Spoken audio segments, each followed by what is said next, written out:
Welcome to Lead Like a Girl, where we are empowering everyday women through our stories. I'm your host, Jessica Smith, and I began this journey by sharing my life story. Now, I've joined forces with my longtime friends, Jamie and Corlin, to keep this party going.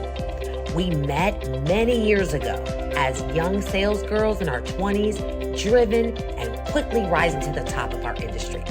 As the years went on, life happened, and we all found ourselves in new companies and completely different industries, still striving for success in it all. Career, family, faith, fun. Now, it wasn't easy, but we never stopped moving. Get ready for our real conversations, inspiring stories, and our big life lessons as we share it all. The good, the bad, and the funny. Welcome to Lead Like a Girl.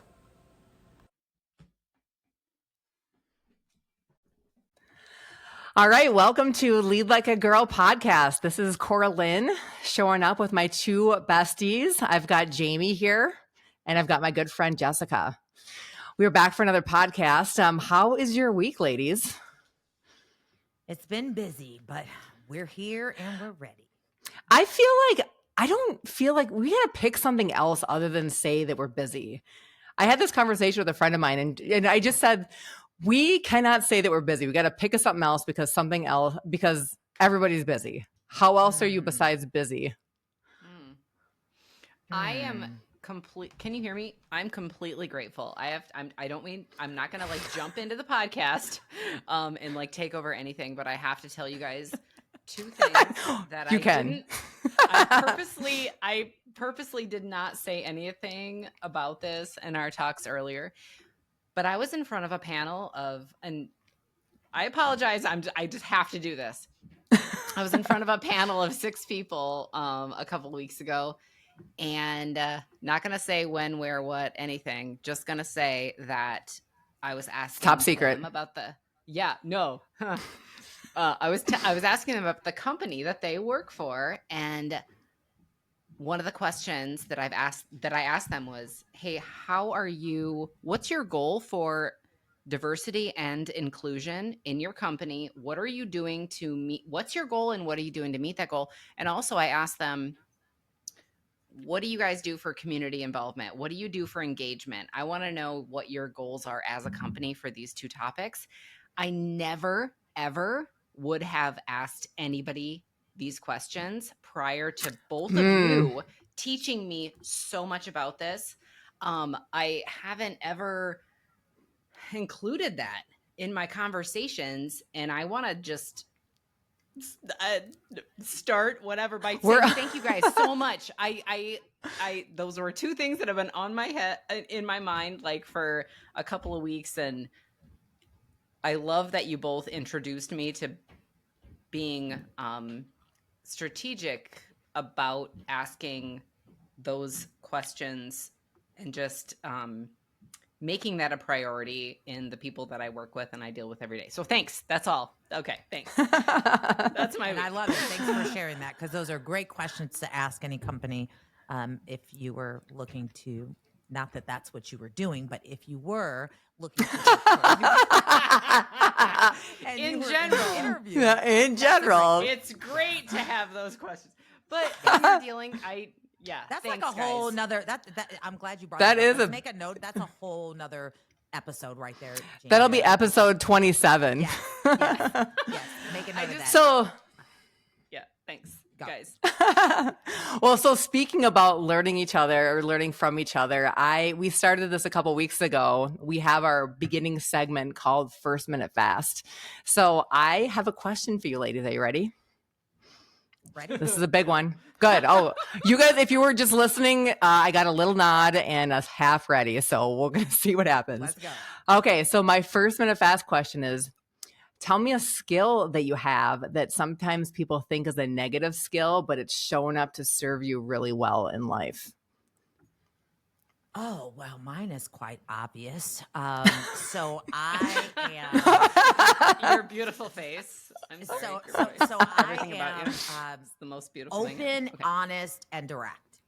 So yeah, so that is a skill that I have.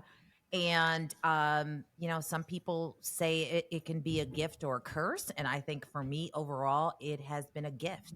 And I have learned over the years how to grow that skill in a way that I think I'm able to be open, honest, and direct in professional environments and still keep it professional and not be rude or obnoxious. And so, yeah, I think that's mine.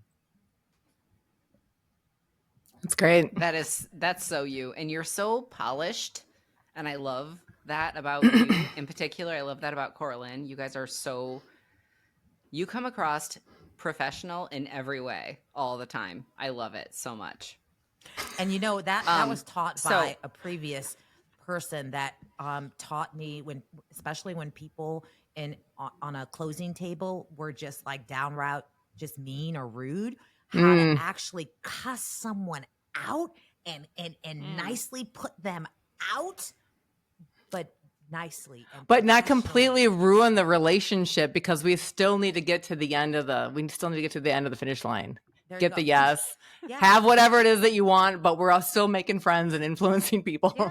No bad words, just with, still with kindness and love, but in a stern way that you just don't get to speak to me that way without using those words. But anyway, yes. But very just professional, polished, professional. You hold your composure, right? Absolutely. Did she answer the question? No, wait, what? Jamie, what's your skill? So mine is the complete opposite. So I was thinking about this. I've been thinking about this literally, Corlin, you brought this a little bit to our attention at least a week ago. And I'm like, I don't know what this is. I have a million flaws. I say like a lot. There is no positive to that. I don't know but you speak in similes. I think that's what that is. I like haikus. I don't know. But the thing I was thinking about is just some comments that have been made to me that basically explained, that I come across unpolished but real. And just today I was talking about there's a compliment in there somewhere. You got to find it. I know. So today I was called folksy. And I was like, what the does folksy mean?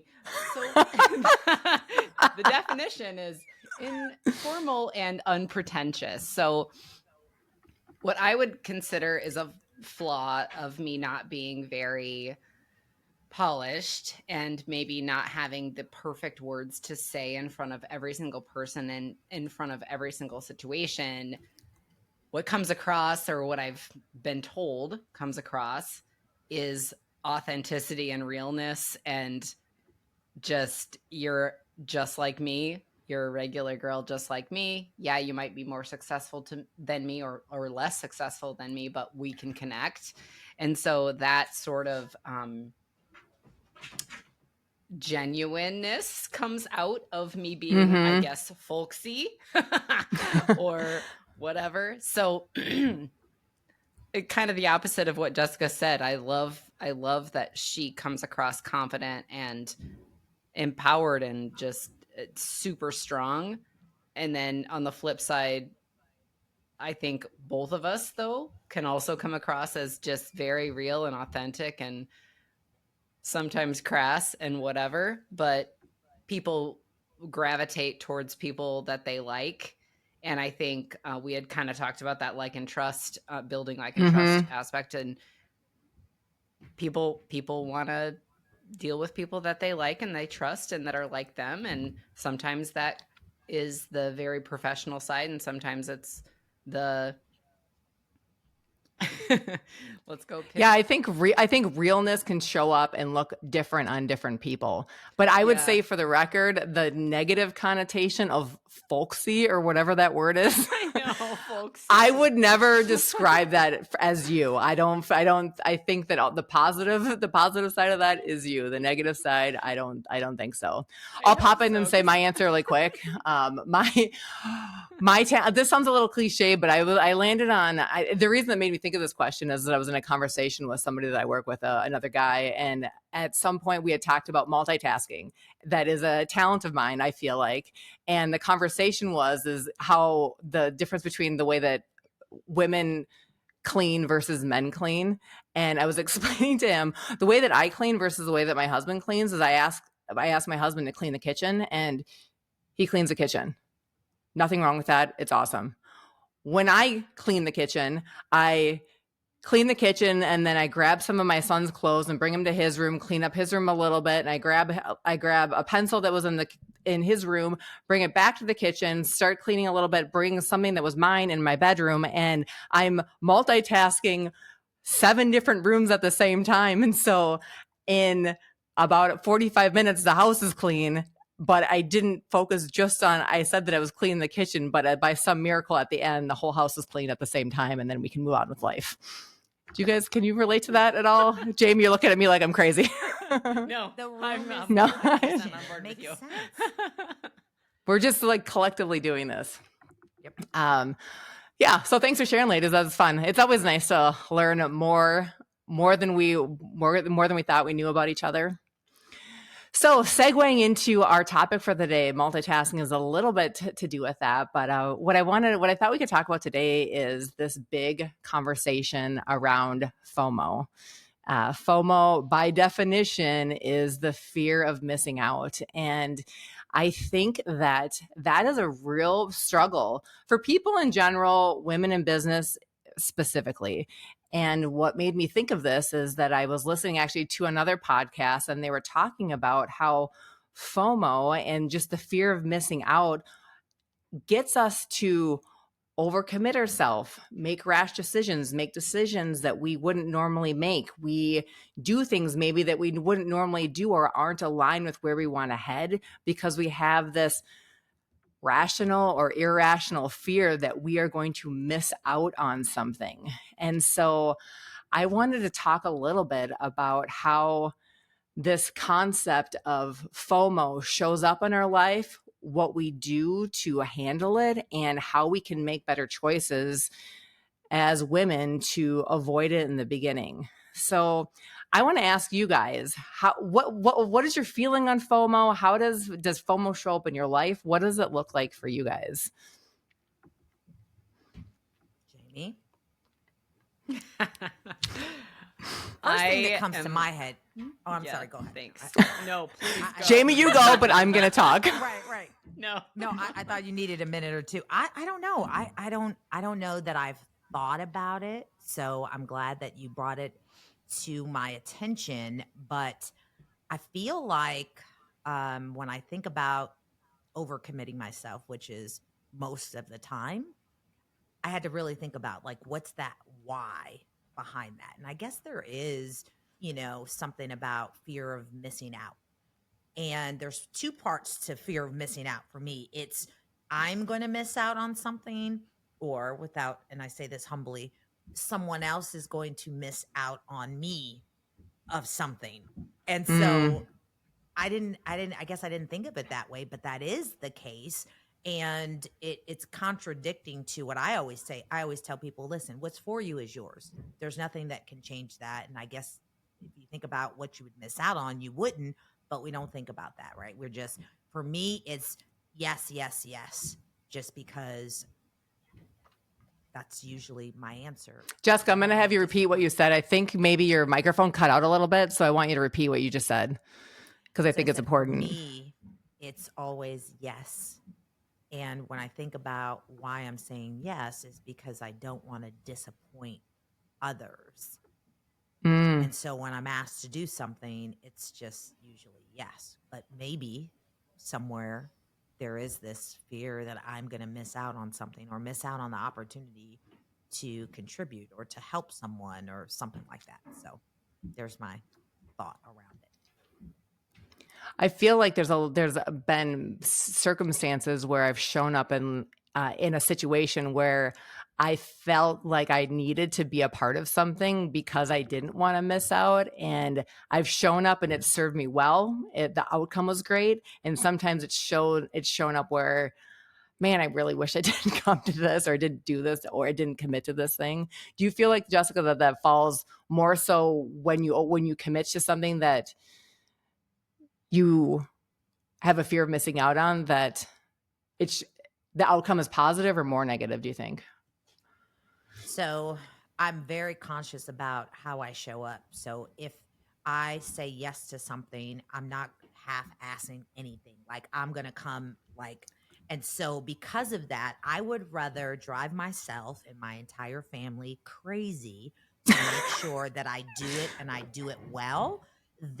But it's happened. It absolutely happened. I feel like it just happened. I took a role in Toastmasters, and I don't think that I did the best serving that I could for that term because I totally overextended myself. And I wanted to be a part of it. And so I didn't show up the best way. And I look back at that and say, I probably should have said no. And I didn't. And to your point, I don't think I showed up my best. I know I didn't show up at my best. So absolutely. Jamie, how about you? How does having fear of missing out show up in your life? I can relate so well with what Jessica just said. But I might put a little bit of a different spin on it. I know I'm horrible at saying no. People have told me many times in my life, like you do these things for other people and you don't give yourself time or whatever. This last spring, I started a new job. I tried to take on Junior League, Girls on the Run coaching. I'm part of I have a food business. I was doing Habitat for Humanity. Like there were so many things and I had to say no, but that is a lot. There's so many things. But I was almost the opposite side of that where I went, I don't want to miss out on all these things that I wanted to be part of. And I didn't necessarily have the good and to back it up 20 years. I mean, we all three worked for the same company, and I have told my two older daughters, they asked me long ago, why weren't we in T-ball? Why didn't we do anything? Why weren't we in? And I was like, I worked every night and all weekend. I couldn't do that for you because I was working, because I was trying to make money. And now my youngest daughter, I'm going to her softball games and I'm going to her golf meet and I'm going to these things. And I feel guilty about it because on the flip side, you're like, okay, I'm trying to make up for it. It's not necessarily, it is the fear of missing out. But it was also the choice of the circumstances that you were in. So, I don't know. I'm horrible at saying no to stuff. And to be quite honest with you, I was hoping with this podcast or this episode that we could open this up for suggestion because I'm really not good at it. And I would really love tips and tricks on how to be better at that. Cause there are so many things that you want to be part of. You want to help your community. You want to help your family. You want to better yourself. You want to better your career. You want to be a better friend. There's just too many things pulling at you. And I'm a failure at that. And I would love to know, honestly, I'd love to know what you guys have to say and anybody would have to give me in terms of tips and tricks for that. Because I'm bad at it. I don't think I'm the only one. No, I think that is the challenge, because I think that our personalities specifically, but many, I feel like a lot of our listeners probably feel the same way, is that you want to show up as your best self at work and be the best mom and be the best spouse or significant other and be the best Habitat for Humanity person and all the things that we sign up to do. You want to be the best t-shirt maker and the best carpooler, and show up. And it's just, there's not enough energy, time, resilience, anything to show up as your best in 1 million different things without something eventually breaking. And so I guess I would throw out an idea is that I had listened to this, I think actually it was a sermon a while ago, but maybe the fear of missing out is not saying, and I'll bring this up again, maybe it's not a no, but maybe it's just having us be able to say it's just not yet, or it's just not right now. I want to do that. I want to show up in this way. I want to be the best in this particular thing, but having the freedom to say, this is not the season for that right now, because, and I think it goes back to the bigger picture is, are we setting goals in our life, and what we're saying yes or no to, does that reflect where we want to head? What are goals? And I think, Jessica, you could probably speak a lot to this because you are probably Amen, the absolute sister. best goal setter I have ever met in my life. Like, is it on your vision board, or is it a picture on your vision board, or is it not? And if it's not, yeah. No, you just took the words, like when you were saying that, that's exactly where my mind was going. Because as we're talking, I'm trying to think of how to manage that. And I think that is right there the key.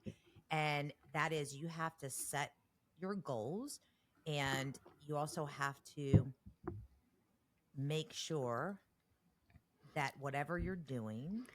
Okay, Think Jessica, I'm about going to stop you again. You cut out again. Yeah. So say that again, because I think this is important too. Yeah, I'm going to throw this whole thing out of this window here.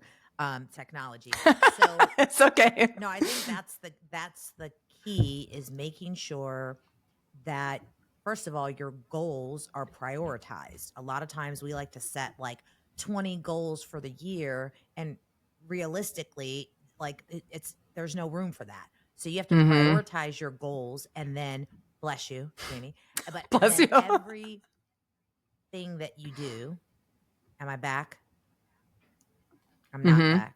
I'm back now. Yeah, you're back. You're back. Everything that you do, it needs to align with your goals. And if there's a fear of missing out, and there's like a hesitation, can I actually do this? Can I take this? Do I have the bandwidth? Look at your goals. And if it doesn't align with those goals, then you're not missing out on anything. That's what I would say. Yeah, I think that it's hard though. I feel, one, it's high for me. It's hard to set goals that are outside of it, because I think I set a lot of goals, but they're not SMART goals, right? They're not specific, measurable, realistic, timely, all of those things. And so that reflecting back to what I'm doing or what I'm not doing, there's not a specific goal to reflect it back to, so it gets a little wishy-washy. So I think that taking your cue, I mean, I think at some point we need a picture of your vision board at some point on one of our websites. What are some of the things that you have? You don't have to get super specific, but that are on your vision board, or things that you want to see happen that you can help you say yes or no to things. Oh, so glad you asked, Corlin. So one of my top goals on my vision board is to have an investment property at a place that's near the beach by the end of the year, or maybe beginning of next year. So again, when I think about going on a vacation between now and the end of the year, one of these vacations better include looking at an area that is a potential area to buy an Airbnb. That's a perfect example. I can go on 10 different other vacations, but if one of those vacations are not a potential place to buy, then I probably don't need to go. That kind of answer your question? Yeah, absolutely. I think that I think that because your goals are so specific, it's very easy for you to say, hey, this is going to work for me, or no, it's not. And it's very visual, it's written down, it's in your face. You look at your board every day, and it makes it very clear, I think. Yeah. I'll give you another example. I still need to lose another, 15, 20 pounds. So do you think that I'm going to make time to go out and eat or drink every week or every weekend? No, I'm not. because that doesn't align with my weight loss goals. So why would I do that? As a matter of fact, it is a complete contradiction and will probably move me away from my goals, because going Well, and I eating love out that. and drinking doesn't equal Yeah, weight no. loss. I love that because, and I sat here, I wrote this down because I love the fact that you said, you know, if this doesn't align with your goal, are you really missing out?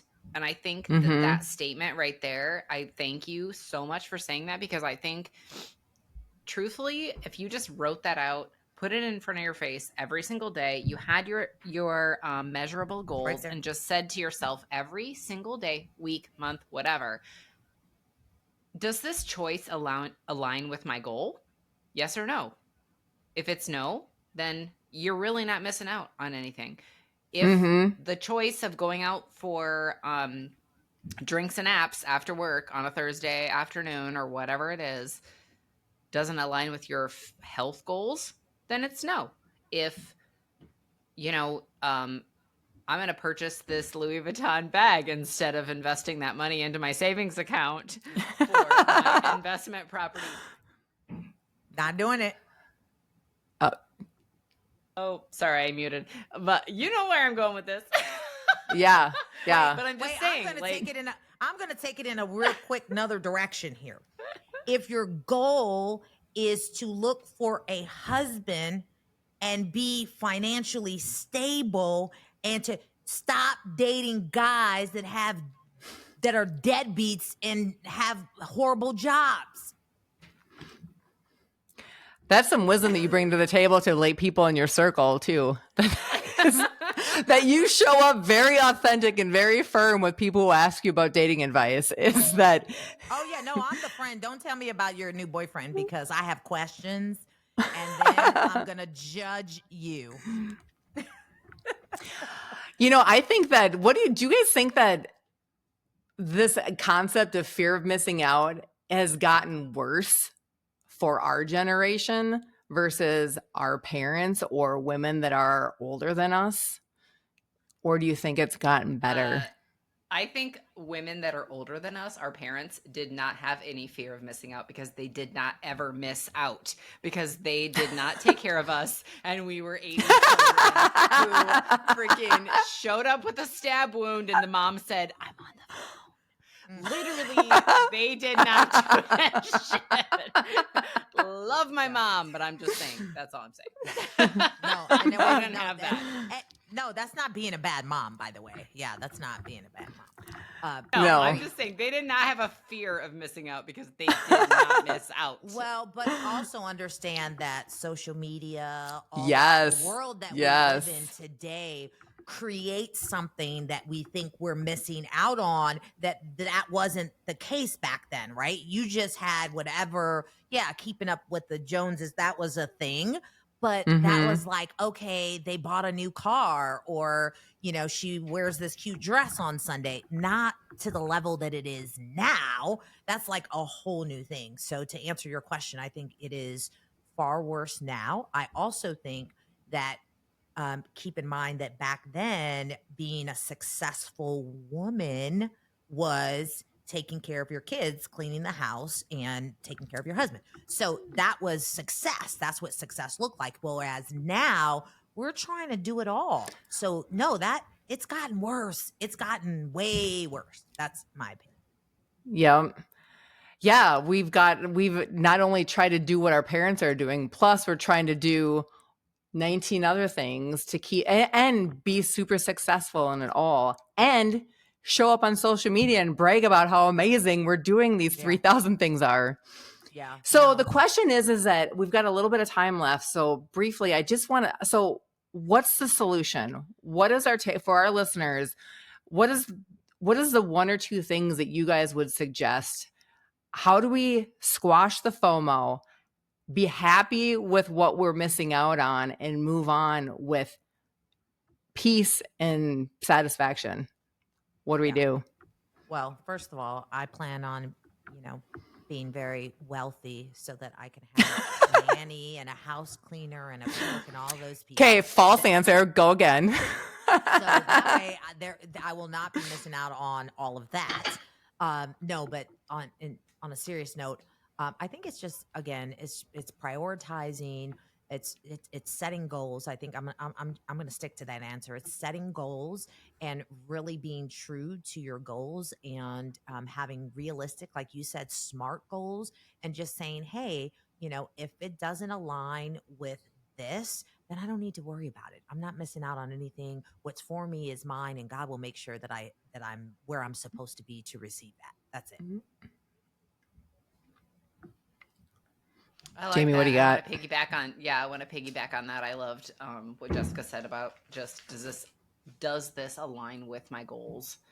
But I think step one for me, the takeaway for me is to set the goal, like to make sure that I know what I want in the future. I know 100% what is important to me, my family, and my lifestyle, and set that goal as a priority, and then everything kind of falls down from that, right? So I've got this thing I want, I've got this property, vacation, savings account number, what health goal, whatever it is, and then just everything else that I check in with, making sure that it aligns with that. And that's my takeaway from that. And then also something I sent to you guys today, which was just that weekly check-in of, okay, what's my weekly goal? What's my daily goal? What's my monthly goal? What's my yearly goal?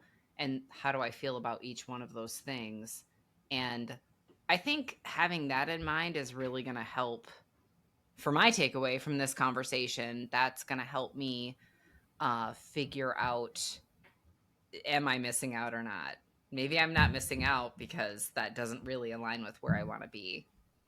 Maybe I am missing out because that does align with where I want to be, and maybe I should have done that, and next time that opportunity presents itself, I'll do that. So that's my takeaway. Yeah, and I think just being at peace with that too is just giving yourself the ability to say, I actually want this for my life and not that. And that is 100% okay. I remember I was listening to this sermon back in the day, and I will always remember this. It's what he said was that the comparison is the thief of joy. And when I've always remembered that, because I am one person that I think that, yeah, it's like, I'm always like, what are they doing? What are they doing? Well, who cares what they're doing? Does it align with what I want and what we want for our family and for my career and for my little boy and for my circle of influence? And if it does, great. And if it doesn't, that's fine, because we're all different. And that's the joy of us as humans, right? We're just not cookie cutter people. And so being okay with that is a good thing. So, well, guys, we are at time. I thought this is a great conversation. Thanks for all of the things that you added. Before I sign out, I want to remind everyone, all of our listeners, that we have got, if you want to see us in live action and see Jamie sneezing that you didn't see that, or coughing, or Jessica rubbing her nose, watch us on YouTube. Subscribe to our YouTube channel. We're on all of the podcast channels, so give us a like and subscribe on our podcast channels. We also have a fantastic website housing tons and tons of Lead Like a Girl merchandise. We're at leadlikeagirllab.com. And a big part of all of our merchandise sales is that 10% of all of our sales are going to go to support some pretty fantastic organizations that support women and girls here in the United States and all around the world. So with that, we appreciate your listenership, and then stay tuned to next week, where we've got some more things to talk about on Lead Like a Girl. Have a great night.